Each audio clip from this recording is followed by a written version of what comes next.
Hello, hello. Good afternoon.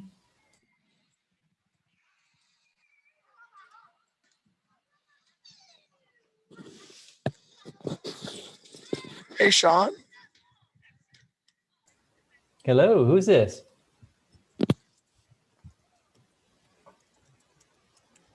Can you hear me?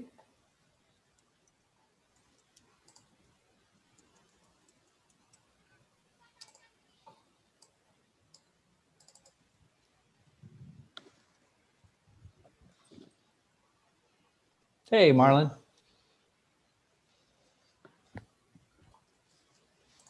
Hey, Sean, can you hear me? Yes, yes.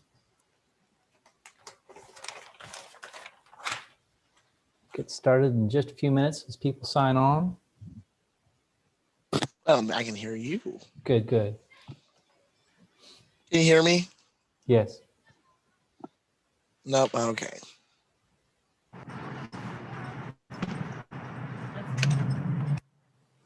I could hear Can you you. hear me now? Yeah, I could hear you Oh, with okay. headphones. You couldn't hear me? Okay. I was worried if I could hear you with them on. It's okay. We'll just do this.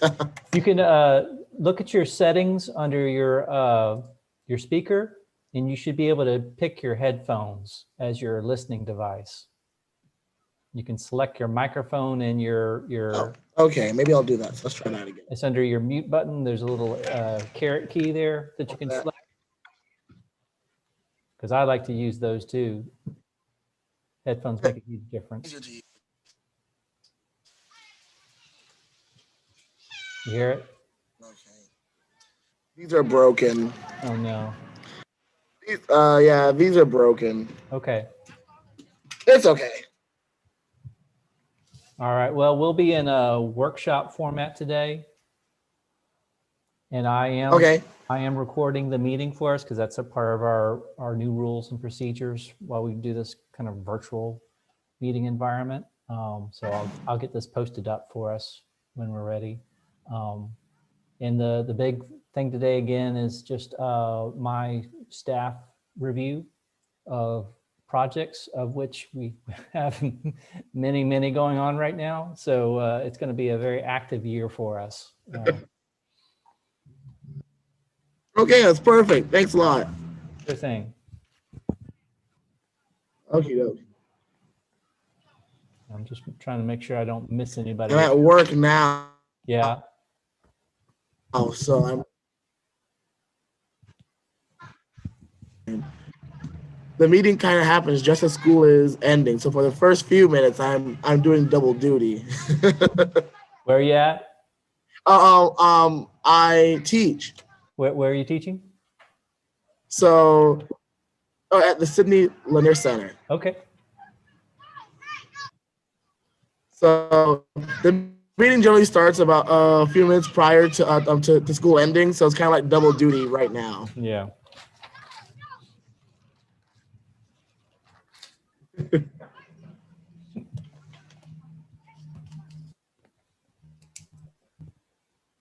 And I'm sorry, I haven't been able to get back with you to talk through some points. It's been a rather crazy 2 weeks as we work through the final Oh no, trust me, negotiations. it's been, my mind has been so flustered with some of things going on. So trust me, you're fine. But I did want to talk to you about that because you brought up some great points with what we have coming up. Mm-hmm.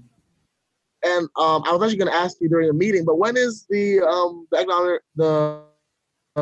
coordinator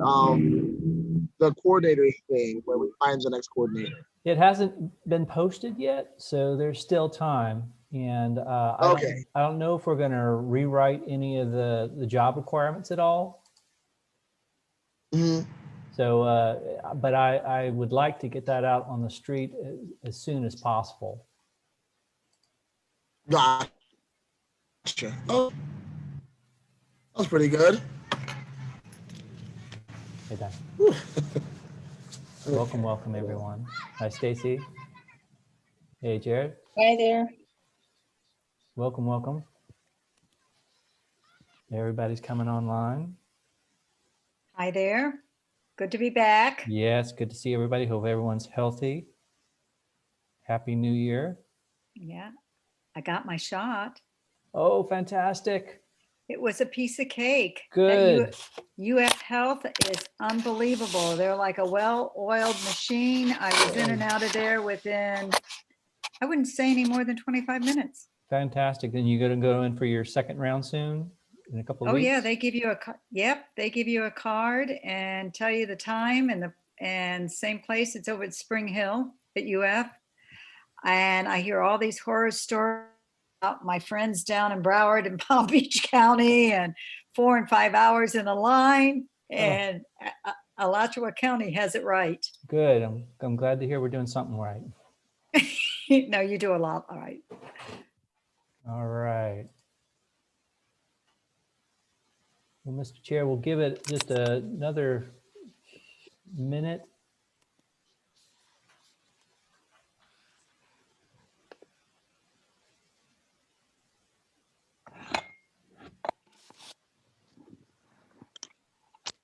And believe it or not, Mr. Chair, you have quorum. Right on. Okay. So let's see here. Let me pull up the agenda really quickly. Give me 1 second. I'll put it up on the screen for everybody. If that'll help, Mr. Chair. Perfect. Thank you.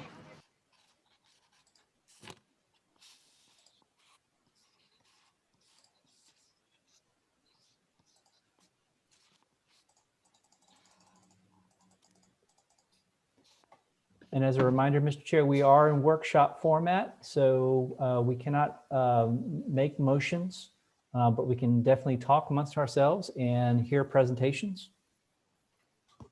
Okie dokie, that's good. So I guess then let's get this meeting started. Now, since we're not making motions, do we still have to do the agenda part, or? Well, we wouldn't be formally adopting the agenda, Mr. Chair. The meeting will be recorded, so we will save that so it can be replayed if need be by anyone in the community. So we are recording right now. Okay. But other than that, this is an opportunity for the community to still meet and still discuss. And again, we're not making formal motions, but staff, we are listening to you. And I think we still have some things that we can accomplish in the community as we all prepare to get our shots and can begin to meet in person again. Because I do believe as we get into the springtime, hopefully everyone will be ready. There'll be a lot of work to accomplish. Okay, great. Well, thank you for that one. So then I guess let's begin. Does anyone have anything in the agenda they'd like to discuss?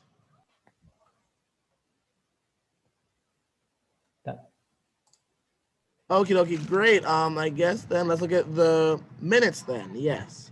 Of the last meeting? Yeah, Mr. Chair, we'll provide the minutes for the last meeting as soon as we can adopt them. Okay, so let's go on to the next one. We have staff reports, beginning with the airport gateway. Yes, Mr. Chair. Let me pull up presentation real quick. And I would just like to take a minute before I begin the presentation to introduce you to my new colleague. Happy to have her, Heather Langford. She's joined us on the call today.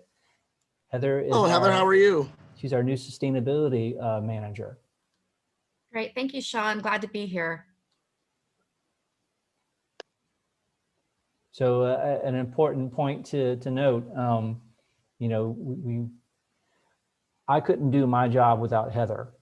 So a very important aspect of making things sustainable, making economic development thrive is to make sure we have, viable ecosystems and a good resilient community as well. So Heather's going to keep us on task and keep us properly aligned as we go forward with many of these projects. And some of those projects include things like the Airport Gateway project. And I'll pull that up real quick. This is a new project. It hasn't been presented to you as of yet. And can everyone see my presentation, Mr. Chair? Good. Yep, I can see it great. We hope to involve EDAC as a stakeholder in it. I'm glad that Stacy Bertrand's on the call as well, because This is something that the city, the airport authority, the Chamber of Commerce and the county are collaboratively working on. In short, it is going to be a industrial and commercial property market analysis, looking at the area around Waldo Road and 39th Avenue. So essentially the airport area, immediate airport area. As you will probably know, we have the Eco-Industrial Park just to the north over here, Levita Brown Environmental Park and Transfer Station. The Airport Industrial Park is located as well. And the airport itself has industrial lands that they have internal to the airport that are for lease or purchase. We're looking at the availability of commercial and industrial lands and what the potentials would be for the red area you see in this outline, because we have an industrial and logistics hub that are forming here. This is going to bring in a request for proposals, as well as reaching out into the community as to how we could best develop this area. We're in the process right now of refining it, because there's, as you move to the eastern side of the county, there's a lot more wet. There's a lot more wetlands. There's a lot more stream areas. There's also considerations for the Murphy Wellfield, the city's water supply. So we're refining that area to narrow down where we can actually construct and build, as well as taking into considerations of airport restriction zones for flyover. And once we get through that, we'll figure out what we have to work with and market to hopefully generate greater economic opportunities and greater industrial development on this side of town. A lot of these jobs that we would like to promote, as Edgar Campo-Palafox used to say, they are the gold standard. Industrial jobs, manufacturing jobs, they typically come with benefits. They're not service industry jobs. They are vocational and trade jobs, jobs that are typically a pathway to the middle class for people. And so we're trying to look at an area that's already heavily industrialized and seeing how we could better utilize available lands and recruit better quality jobs to our community in this part of the community. And so we're working through next steps. We have a tentative timeline to finalize the MOU language and the project language. One second. And bring that back for board consideration over the next couple of months. With the consultant comes on board to help guide us in the economic analysis. We would hope that we would begin to see some results by the summertime, and in the fall of 2021 have final results back for the community. Again, this wouldn't be for a specific project, but it would advise the county and be the initial framework for thinking about, well, do we create an industrial development authority? Do we need to better market ourselves? Do we need to seek out specific industries which we have a institutional advantage for recruiting? And so it helps to frame our thinking, and instead of just shooting in the dark, we'll have a much more informed way of better developing this sector of the community.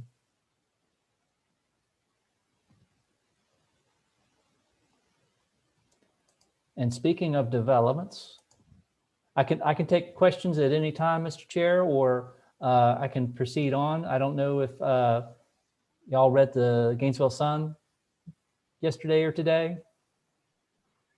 No, actually, I didn't. What happened there? I've been hard to reach for the past couple of weeks because we've been negotiating a small project for a sports event center out of Celebration Point. So we've concluded our terms negotiations. We've taken it to the board this week. The board have looked through it and they've given us the go ahead for the design work. I know, I saw that. I read it, that sports is going to have the basketball courts and the volleyball, and you're going to do the NCAA and all of that. That's going to be fantastic at Celebration Point. So it is a major endeavor. This is probably the single largest project that the county has entered into in at least 20 years or so, probably more. So we're bringing forward $30 million in tourism development tax, bonded over a 30-year period. And to get there, what we'll get for that is something that's a little over 110,000 square feet, and we'll have a sports focus. We've gone through since 2019 doing, again, market analysis, doing demographic work, doing site analysis, trying to figure out what makes the most sense to have an informed decision on if we were even interested in this, would it make sense? And everything is telling us it does. As Diane was saying, this is Class A facility, NCAA qualifying, and it's going to be a extremely high quality facility consistent with the Celebration Point standards. Multi-purpose in its function. Quick question for you. Mm-hmm. Yes, this is a county project, or is this a joint project with someone? It's a joint project. It's a public-private venture, because 30 million alone would not get us this facility. What you're looking at here in total cost, if we were to try to attempt to do this ourselves, it would probably be somewhere in the range of $50 to $70 million.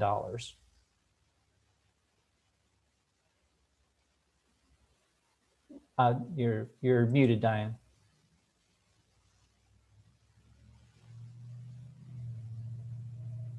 Okay. Isn't this the one that they wanted to put over on the east side, and we asked them to go back and reevaluate it and show that the hospitality and everything in the I-75 corridor? Is this the one that it was over maybe a year ago, was it, Sean? Am I correct on that? You're absolutely correct. Okay. And this was real important. Yeah. That's why we brought in a professional consultant that understands how these operations work. Right. Because many communities have gotten in over their head thinking that, well, if I build this, I can build it anywhere. I can go where the land is cheap and green, and I can put this in, and then everything else will develop around it. And what happens is that communities lose their shirt. They build white elephants, because this does not attract retail and commercial. It's dependent upon them. You have to have those things around it for it to be a success. Because what happens when the sports events market is that people will come for the big tournaments, the weekend events, and they'll attend for a couple of hours at a volleyball tournament, at a track and field event, at a basketball tournament, and then they might step out. They might go back to their hotel room. They might go out to dinner. They might catch a movie. They might go shopping, and they want to have those things a step away. And that's what Celebration Point out. If you don't offer that, then everyone shows up maybe for the first year because it's a new facility, but your attendance plummets off, because what people will say is, well, we went there, but I had to drive a half an hour or 45 minutes to get to someplace. It was really inconvenient, and it was a great facility. But what happens is that the community then winds up having to bankroll all the operations. And it never pays for itself, and it never achieves its total economic potential. Yeah. So I'm so excited for this.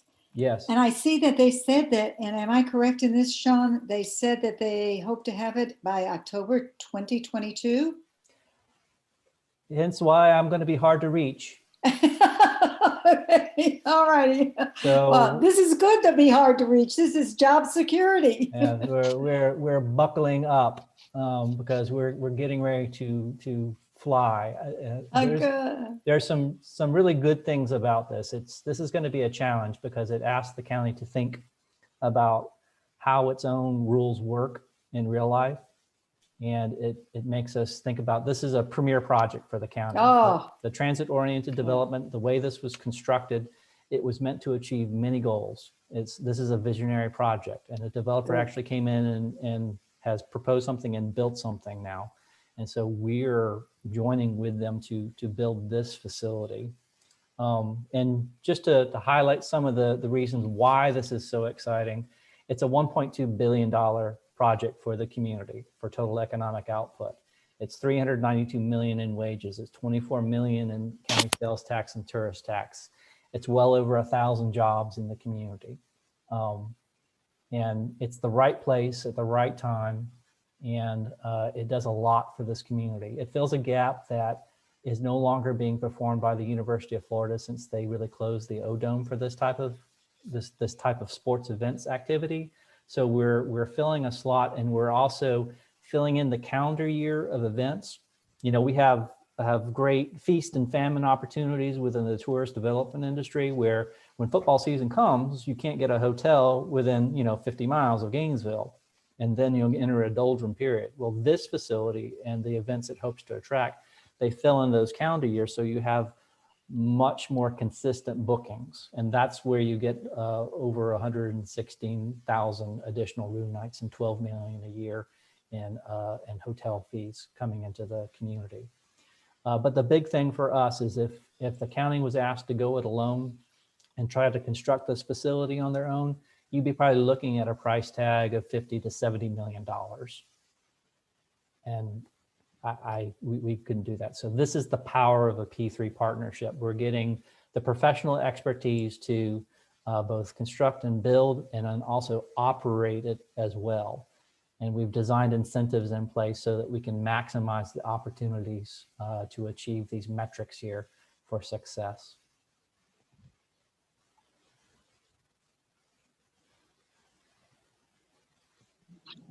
Sean, when can the public comment? Or can we make any comments? Ms. Chair, you can take comments whenever you like. I mean, if you have a comment, let's hear it. Mr. Chair, I'm sorry.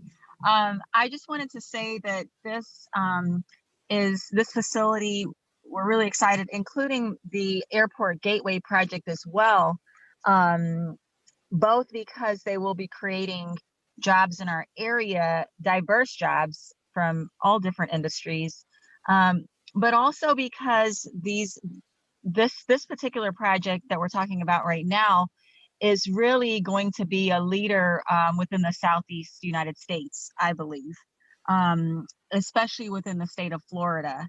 And so we'll be attracting people from throughout the state, finances and dollars from around the state, from around the Southeast, I'm sure from Georgia and other states coming in to use the facilities. So this project really is visionary, and just excited to support it and to continue to see it come to fruition. So thank you, Mr. Chair.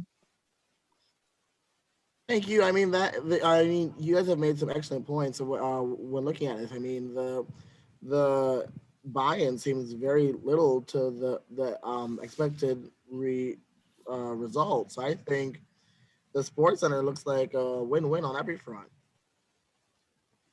We're very excited about it. I just completed the appropriation request as well. We're going to go to the Senate and the House to request $2.5 million as well for help from them to pay for the bank track system. One of the things that make you NCAA ready is the ability to set up these systems here on the interior, rain or shine. But they come with a pretty hefty price tag, and they're a temporary facility that you bring them in and on forklifts, and then you have to level them out. And again, you can see the kind of the banking area here that enables you to qualify for those types of events that bring the high value, high ticket price into the community as well. So we're asking the legislature to help us out and appropriate that $2.5 million. We'll see if we get it. It'd be nice, but it's a small fraction of the overall funding for this. It'd be great if they would join us. If they say no, do we have another means getting that 2.5? So part of the other benefit of this being a P3 partnership is that the developer will backstop any shortfalls in the budget. So any shortfalls in the construction budget, any shortfalls in the operating budget, and any shortfalls in the capital budget, that responsibility will fall onto the private sector partner. So it would be nice to get, but if in the end the state says we don't wish to do that, then they'll still be responsible for getting and setting up the track system for us. Diane? You're still muted, ma'am. You're still muted. I thought it, would this fall under FERDAP grant? Would it fall under that? The FERDAP or the Forever Florida grant that they've opened up again. And I know they put a gazillion dollars back into that grant. Would this fall under that? Because it's for recreational and. I don't know. I'd have to look into that as a. Yeah, you might want to, because it is for FERDAP. recreational. Now, I don't know if it's for only outdoor recreational, but I do know that we got a considerable amount of money from the FERDAP grant for a golf course and a golf facility. Now, I do know that's outside, but there were other things that we got too that were indoors that were athletic. So you might want to take a look at that one too. We will, ma'am. Okay. Right now, for the legislative request, we were prompted by Senator Perry and Representative Clemens, who strongly indicated we should put in an appropriation request for somewhere between what was it, $1 million and $5 million. I'll put in for 5, then you'll get 1. This is the yeah. There's a whole dance that goes on with appropriations. Yeah. And so they say between 1 and they say 5, you say, and so there's a 2.5 is the sweet spot. Because if you ask for a certain amount, but then say, oh, well, I'll take $1 million, a lot of committees will kick you out. So you ask for what you need and that's it. If you ask for the maximum, like 5 million, they say, we won't consider it. So the sweet spot for all of our legislative consultants, as well as let's call it informal conversations with certain legislators, 2.5 million is the sweet spot to ask. Yeah, and then they have to go through all the different, you have to jump through all those committees and everything. And I will tell you that they redlined, he really did a number this year on all the counties and municipalities of redlining. His red pen just went over gazillions of them. We hope that there's some track and field, basketball and volleyball things in the state for next legislature year. this Yeah, for next year. Yeah. Okay. Now, Sean, last question for you on this one. Who are the other partners in this in the venture? Right now, Viking Development is coming on board as the constructor.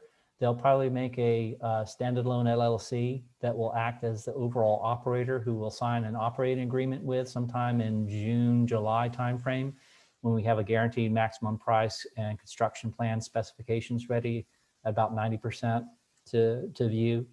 County staff, Heather, will be on the team looking at the plans, making sure that all of our requirements, because this will be a county building. They are constructing a county building. The operator will be on the hook for all the expenses of running it, operations and capital. So making sure everything is in top-notch form. There will be also a professional manager, and the professional manager will have expertise in handling sport events. That's right now, it's going to be Rad Sports. They run the Newberry ball fields, but they have several operations around the state of Florida doing this. So this is not their first rodeo running one of these things. And so a lot of their expertise is going to go into the recruitment of the tournament activities and the actual day-to-day running operations here.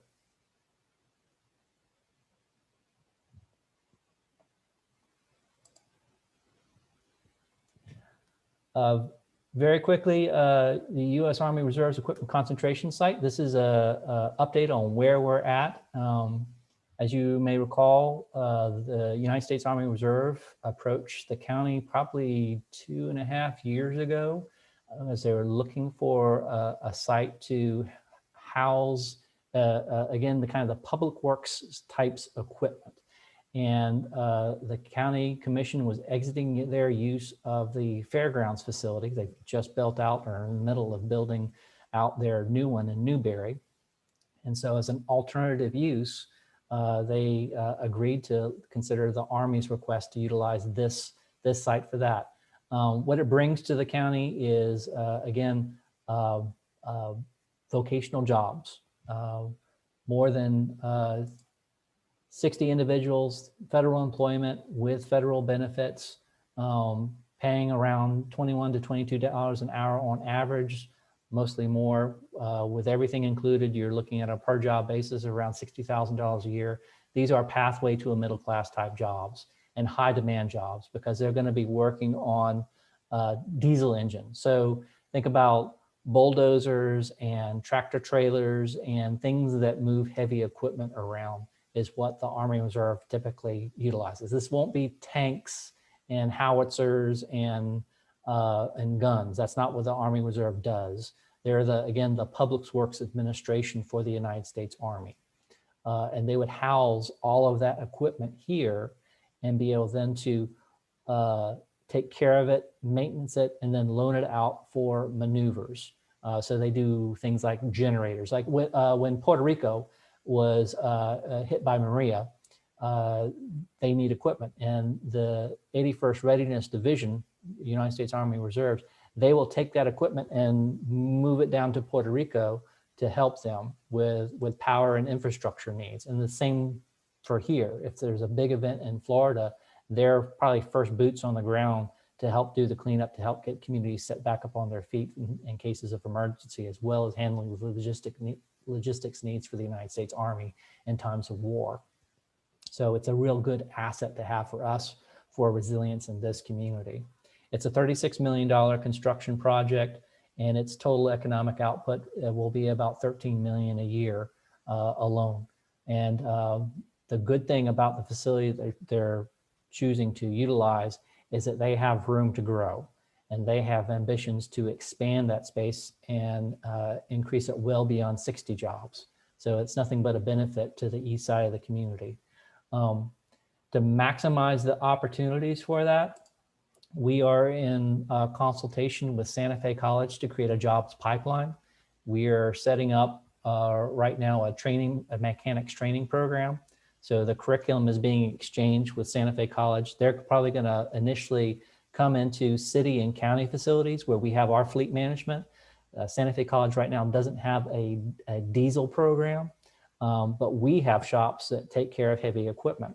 So the idea is that the city of Gainesville, GRU, and Alachua County in our fleet management shops, they'll come in and temporarily utilize our space while Santa Fe starts to build out a diesel training program.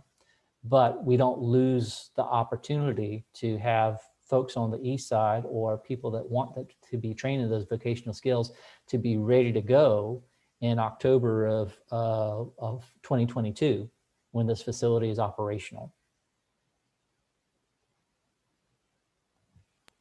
So now are we only working with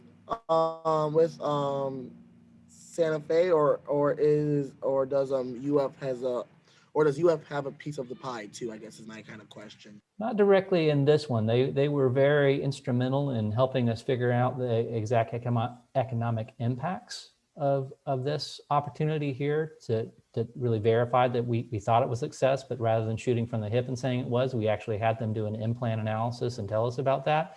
But Santa Fe really specializes in the workforce training opportunities. And this has really spurred them to think about the logistics. I know, Stacy, you've been talking to them a lot of being a real hub for logistics training. And again, the mechanics training programs like this, it fits right into that. Again, these are jobs that come with benefits. They're a pathway to middle class. The Army Reserve has a really hard time keeping a hold of trained mechanics. They're constantly poached by the private sector. So there's the opportunity for great churn in this field. As people get trained up, they'll hopefully move on to even bigger and better jobs for themselves. Mr. Chair, if you don't mind, I'd like to make a comment. Yes, please, sorry. Right, so in addition to what Sean is mentioning about, I mean, this project brings direct jobs, approximately 60 direct jobs. And so we may have a demand in our area more than 60 people wanting, right? I mean, technically wanting to be trained to become a diesel mechanic. It is in high demand around the state. And so we're in the logistics industry. And so we're hoping that people in our community will also be interested in going to become and learning how to become a diesel mechanic. And then, like Sean just mentioned, going into other companies and being hired to fix their fleets and to work on their different fleets. So I think it's a great opportunity if Santa Fe is able to develop this program, which we know they're really great at creating customized training programs. And they also already have the automotive training program there. And so this is a great opportunity for our community in general. May I say So something? oops, sorry. Yeah, go ahead. I just don't know whether I should wave my hand or what. And I'm sure they have a pipeline to all the vocational ed in high school so that we can keep the local students here to just funnel into Santa Fe. Am I correct? Well, I mean, that is definitely the hope, that our students, our high school students and middle school students, understand the types of trainings that are in our region. Yeah. And that will create a funnel to or direct line to programs at Santa Fe and at UF as well, for students who don't desire to go to the University of Florida but want to get into a technical field, that they know that is an option to attend Santa Fe and other colleges in our area as well. So yes, hopefully that's the goal. If I can, I have a quick question. So I'm noticing that with FedEx coming in, with Amazon coming in, and now with the reserves coming in, Alachua County, now are we creating a new industry for the county where we focus on logistics and on movement now? Is that where we're moving as a business area? I think Stacy could speak to it better than I could, but we've always had distribution hubs within the community, especially around the Alachua area. We're not as densely populated as other communities. Marion County has many more, and as you go down the spine of Florida, you'll see a lot of these operation centers. We hope to have Amazon build out their facility that's located close by here, as well as FedEx, and grow over time as well. Again, these logistic opportunities, they need truck drivers, they need warehouse operators, they need people that are qualified to run forklifts. These are all jobs that the county wants to compete with as well. It's not just out of the goodness of our heart that we're opening up our fleet management to Santa Fe College students. We need mechanics too, and we need people with commercial driver's licenses desperately. So we'll be keeping a sharp eye on good graduates of the Santa Fe program, because we would like to gainfully employ them as well. Right. And Sean, to add to that, Chair Bruce, that is a great point. Not only in the city of Alachua, but even in Gainesville, we have Nordstrom, Coca-Cola. We have, we do definitely have companies here that do have these fleets and would like to be able to hire these type of people in this training area. So yeah. Well, I mean, that is amazing to see that we're creating what seems to be a COVID-proof economy. That seems pretty neat. And I don't recall there was a report that the county commission was just discussing, and we had a net positive growth in jobs. We were one of the few economies in the state that first were not as heavily impacted as the others, and we're rebounding much more quickly here than others. So yeah, definitely having a diversified job base has been of assistance, and really we're starting to build centers of excellence. I don't think there's any other community college that's thinking in terms of logistics operations like this, or the mechanics, the heavy diesel mechanics type program. So we could be a center for this for the entire state of Florida.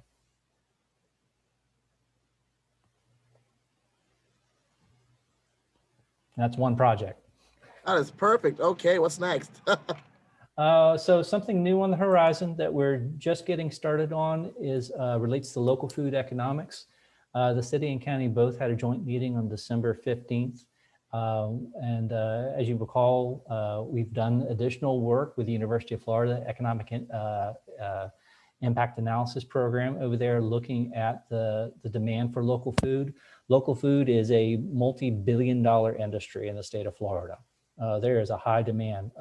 Florida Fresh, if anyone remembers that, there's a reason why people know that name, is because of the quality of the agricultural produce we grow and make in this country.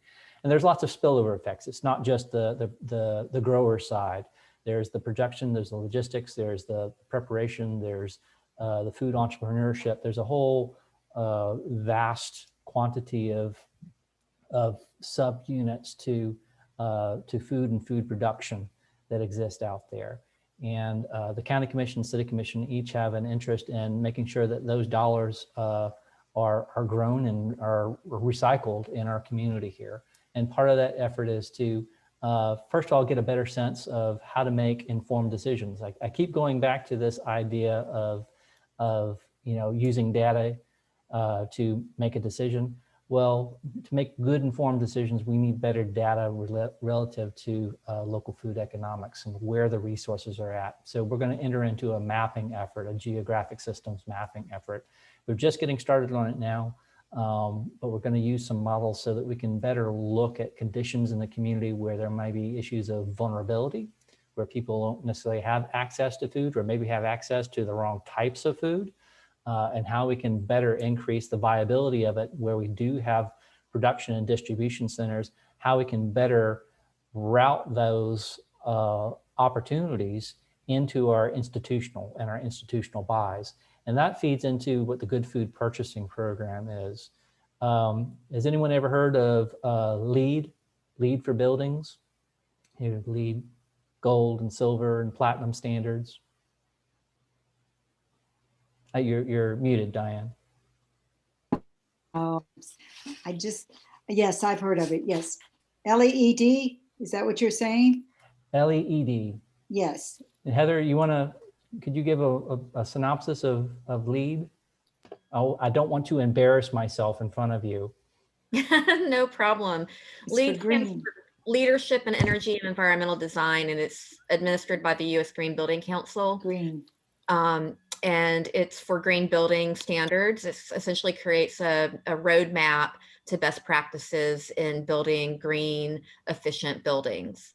And so there are different paths that you can follow. It's made up of requirements and credits that you can choose from to get an overall score. And so the Good Food Purchasing Program is roughly analogous to what LEED is for buildings, but it applies to food. And it is used typically by institutional purchasers. So you think of that in terms of school boards and hospitals and your county governments and your city governments, those entities that buy a lot of food and maybe have food purchasing contracts. The hard thing about folding local food, sustainably grown food, ethically grown food into the mix of those institutional dollars is it's hard to aggregate. It's hard to figure out where stuff is. And that's what part of the mapping effort will do for us. It will make it much more transparent and easier to say, well, we know where we're growing potatoes up in Hastings, and we know we have a processing plant just to the south in Palaca. So we can begin to stitch these things together so that when procurement opportunities come around, it makes it much more easier to make sure that, North Florida, Central Florida dollars stay in North Central Florida and get used over and over again. There's a multiplier effect to that benefits the entire community rather than exporting them out to other countries or other states. We keep them here and recycle them here, supporting our local farmers, supporting our local food producers. And so that's what we're entering into. We're encouraging other major institutional buyers in the community to look into the Good Food Purchasing Program and what it means. The other good thing about it would be that it would help us set metrics, set points of decision around which we can say, this is what success looks like for us, Right now, University of Florida, they have different metric systems to judge, you know, what's a viable, what does local food even mean within their big food purchasing contracts. That's coming up for bid sometime in May. They've got an RFP coming out in the street. So now's the time to really talk to them, because they're probably one of the largest food procurement groups in the region. So we really would like them to think about this, because their impact and the way they pull food into their institution, the way they spend their dollars, could again benefit all of us, all of the community, if it was more localized for the region. Sean, Publix they purchase most of their produce is from the Florida. They try to stay within the region. Am I correct on that? Are they into this good food purchasing program too? I know you don't speak to Publix, but I've been speaking to them because I feel that I spoke with their marketing group, about 2 weeks ago, because the West Side is really starting to grow, and you see all the apartments and the new developments going in, and there's only really one out this way on 143rd. And they only have on their agenda to build, on their construction, they only have one to build over to renovate. They're knocking it down, I believe they told me, and over on the east side. But when I was talking to them, they said that they try to purchase everything locally.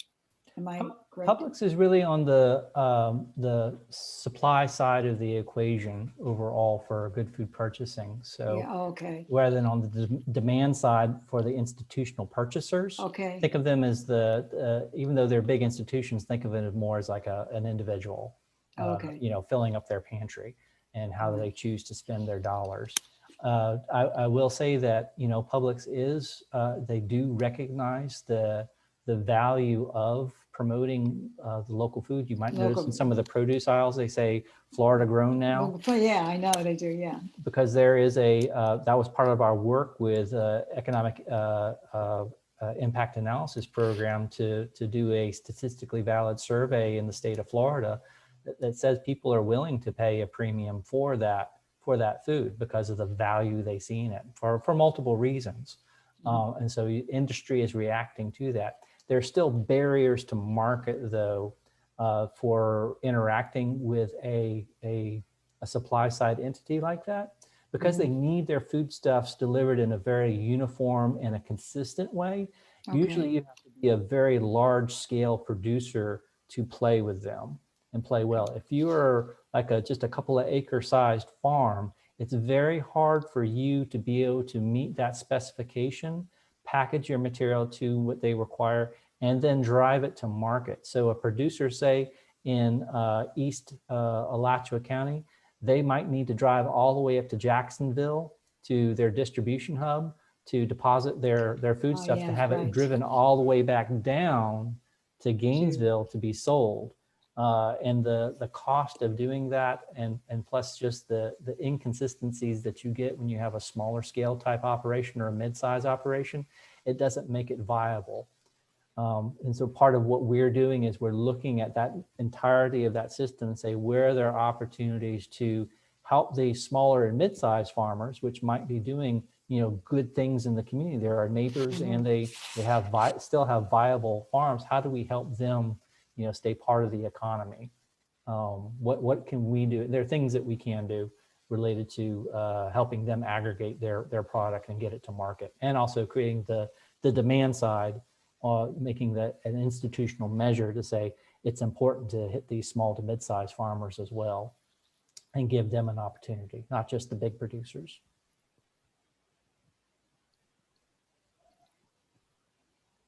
And finally, the third part of the motion was to, again, we're investigating opportunities for many communities on the east side don't necessarily have immediate access, walking access to a supermarket. I mean, if I wanted to, I could easily get on my bike and go right around the corner and I'm at my Publix. You know, it's a 5-minute bike ride for me, or a 10-minute walk to get to Publix. Many other people do not have that opportunity. And it's ill-defined, but the shorthand is that some people live in food deserts, and it might just be a quickie mart that they have access to. And the food choices are not as fresh, not as robust, and the opportunities to buy fresh food and fresh produce, never mind locally grown produce or organic produce, is few and far between in some parts of our community. So we're looking at models where we can work with those smaller suppliers to see if they can help to encourage the purchase and promotion of locally grown food, better quality food in their settings, because that, again, it might be the only place that people have conveniently located to where they live to be able to access this food stuff. And so we're just now beginning to investigate this and see how we can work with these local businesses to bring these better food options into communities that have need and are in a more food vulnerable state. And Mr. Chair, that ends the staff presentation. Okay, well, thank you. I think, looking how food is going to be playing a huge part in the next decade, yet, coming forward, I think this is a great start for the county. We're very excited. We have, a matter of fact, I'm ignoring a county commissioner right now who probably wants to talk to me about progress that we've made on the food motion.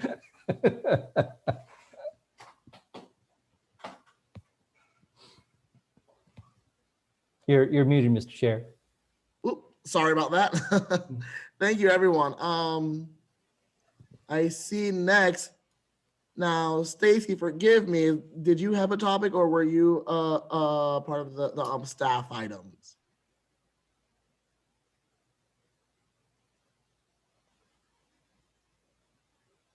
Stacy, you're muted.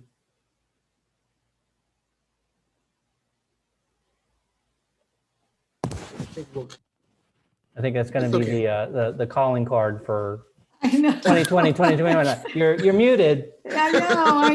Yeah. Don't you wish you could mute a lot of people, though? Telling me. No, but honestly, it's exciting seeing what we have coming forward, really. Before we get to the member comments, is there anyone else from the public who had any comments? Is there anyone that I'm not seeing? I only see like four people here, so I hope there's more. I don't see any others, Mr. Chair. I just want to thank Mr. Chair. I just want to thank the EDAC committee, or the Economic Development Advisory Committee, and the staff at the county for the great work that you all are doing.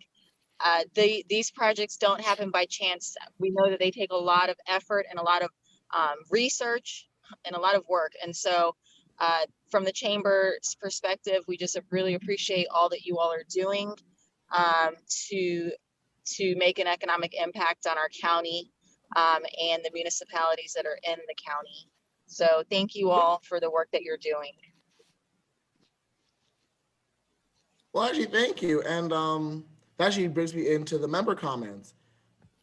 This past few weeks, guys, I had the pleasure of speaking to the county commissioners, and they too are excited. They're very grateful for our work. And I was talking to Sean about this. They wanted us to do a bit more, actually. I know that the commission, they're really focused on getting back on getting back to where we were pre-COVID and building on from there. And Sean already tells me that we have a number of projects in the works. And I believe, from what I gathered, they want us to take a more hands-on approach to the county's development, I guess, in a way. And Sean, I just wanted to hear what you were thinking on that front. Thank you, Mr. Chair. We do have some key activities to take care of this coming year, and I've mentioned some of them in the staff presentation today, specifically around the Gateway project, as specifically this body's import for helping to make sure that as we think about industrial and commercial lands and utilizing this resource in Northeast Gainesville, that we get your input on that and maybe have representation on that stakeholder group to feed back to us. We're also going to be, I think I was mentioning this at the beginning of the meeting, hiring on a new economic development coordinator. Edgar has moved on and we need to refill that position. So having one of you to be a representative on the hiring committee would be very important to us because that will be your staff liaison. In the end, we'd like to have your input to make sure we get the right representative for our community. In addition to I think there was a question, Mr. Chair. No, Diane, if you're asking for volunteers, I'll be more than happy to serve on the HR, on the application for economic. I've done it, I did it for 18 years and I feel very honored if I could serve on that, if my colleagues would permit me to do that. Only because you got your hand raised faster than me. Oh, I'm wanna sorry. take it. No. That would be great. 18 years of experience. I've done some hiring and all of that, but you've got me bested. So I would be glad for you to do that. Well, Yeah, I probably got you best in years too, because I'm the oldest probably on the committee. I will No, say, I just did it for government. I did That'd be hiring great. for city and down in South Florida. I was the city manager at one time. So, okay. That's So awesome.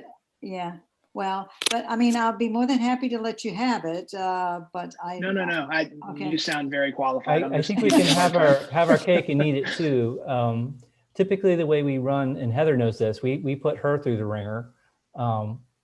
We typically divide up the committees into two parts, where we ask some technical-based questions in one hiring committee, and then we have kind of behavior-based questions in another committee, and they're separate from one another. So there could be an opportunity for both of you to that'd be be of nice. service, where you're not in the room together, so we don't have to make it a sunshine meeting, and you could both give your input and I'm sure we could arrange something along those lines. So I don't think it has to be an either or. Well, I'll volunteer for anything because I'm retired. So wherever you want to put me, I'm fine. Okay. Excellent. Duly noted. In addition to the airport gateway project, I mean, we're still setting up the framework for that, and we hope to share more information. Maybe give you a more detailed presentation as we finalize the draft language, and there will be a lot of opportunities to give input as well on that. Maybe again as a individual member to sit on that body and then report back again to this board. I mean, and that all sounds really fun. Although I don't think I think you guys would probably be better at the hiring than I would be. So I'll leave all of that to the other members if you guys so choose. But that's all I have for member comments. Anyone else?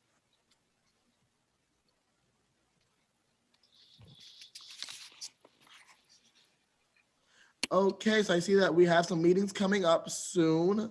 Our next one would be the 25th of February. Yes, Mr. Chair.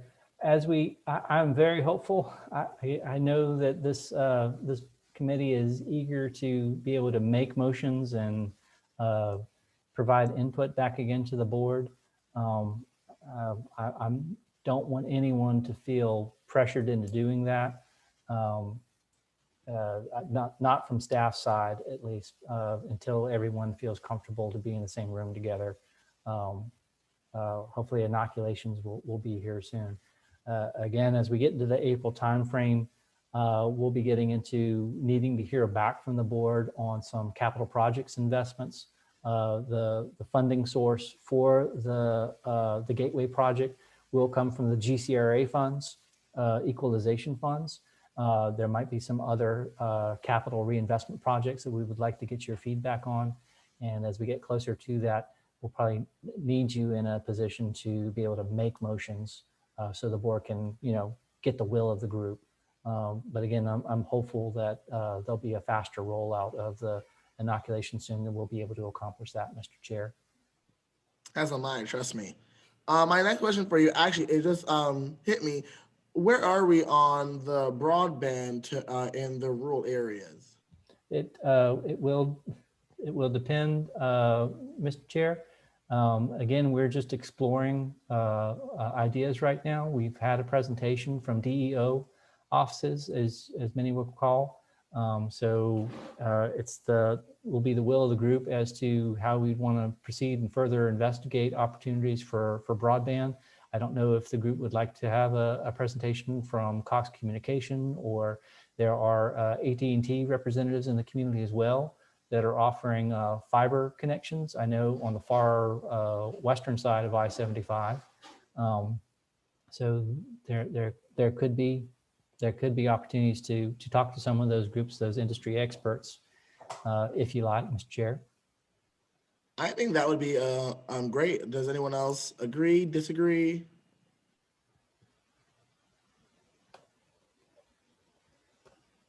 We'll see if we can bring some of those back.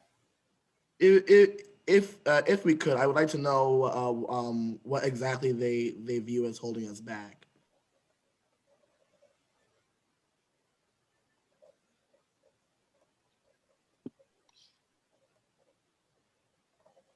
We'll do that, Mr. Chair. Thank you. And with that being said, I think we're done. I don't hear any other comments. Anyone else from the public? I'm not too sure how to end a workshop meeting. You need a motion to adjourn. Well, we can't approve the motion, but Oh, that's right. but I think we can say adieu. Thank you all. I'll see you all next month. Okay, bye. Nice meeting you, Heather.